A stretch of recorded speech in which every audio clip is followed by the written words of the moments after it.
A person's mental health is very important.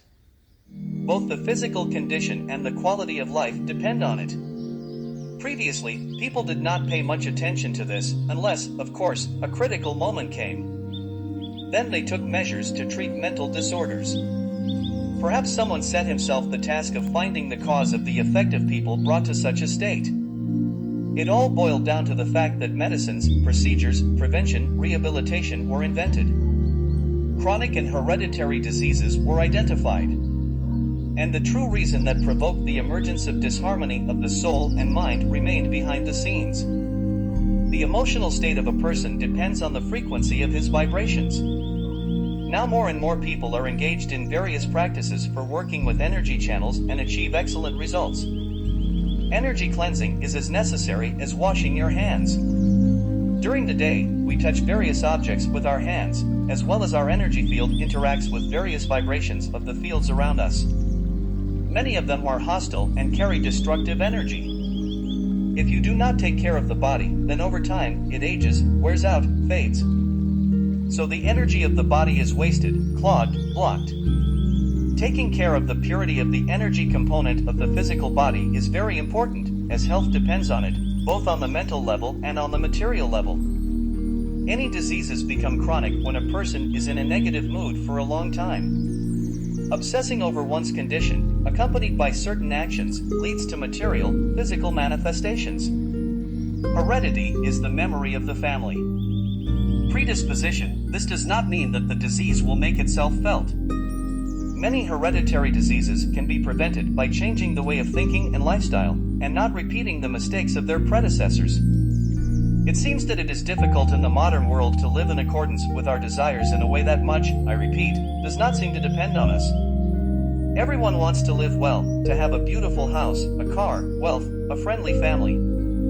But how often, plunging into the abyss of life, striving for something unattainable, we forget about the most important thing, about ourselves. How can we take care of our loved ones if we do not take care of ourselves, forgetting about our mental and physical health? How can we love someone if we don't know how to love ourselves? How can we achieve something if we worry about failures, instead of focusing on solutions? At the end of life, asking ourselves the question, what have I been doing all this time, and does it make sense of everything I have done, we come up with different excuses for ourselves. I did it for children, for parents, for relatives, friends, and so on. We need to admit to ourselves that everything we do is done only for ourselves and no one else needs it. How often children are angry with their parents for their pressure, moralizing, proving their innocence. But parents do not hear their children, they want to see their children happy and believe that they know how to do it. Thus, it turns out the opposite. Conflicts, stresses, scandals, discontent, all these are destructive sources of energy. It is here that the attitude towards the world is laid, which, starting with the relationships in one's own family, seems aggressive. Hence, the habits of defending, lying, dodging, manipulating each other are acquired. It turns out that we have been fighting all our lives on an invisible front, first of all, with our loved ones, and then with everyone who falls into the circle of our communication, faced with contradictions. Judging what they are, we forget to look deep into ourselves. We just don't have time for that. We are constantly in pursuit of the fact that we don't even know if we need it. Everything is like a program template. Everyone has it and I need it. The latest peak of fashion. A beautiful thing, why not buy it? Something new, you need to try, I'm no worse than others. How often do we hear such phrases, every man for himself, thinks only of himself, no one needs me.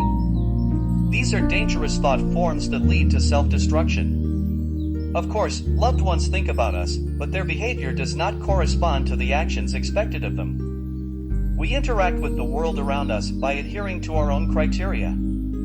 They are not always clear to other people. Should we be condemned for this? Of course not. It is necessary to change the very perception of everything that is happening around, not to attach importance, not to condemn, not to criticize, just to be an observer. We change the attitude to the world, we change the world. In order to understand how all this works, first, it is necessary to understand the overall picture of the universe. Understanding ourselves as a part of the whole will lead us to solve multiple problems. Many will fall away on their own, as having no significance. The process itself, launched to acquire awareness, will lead to an increase in vibrations and harmony. Our lives depend only on ourselves.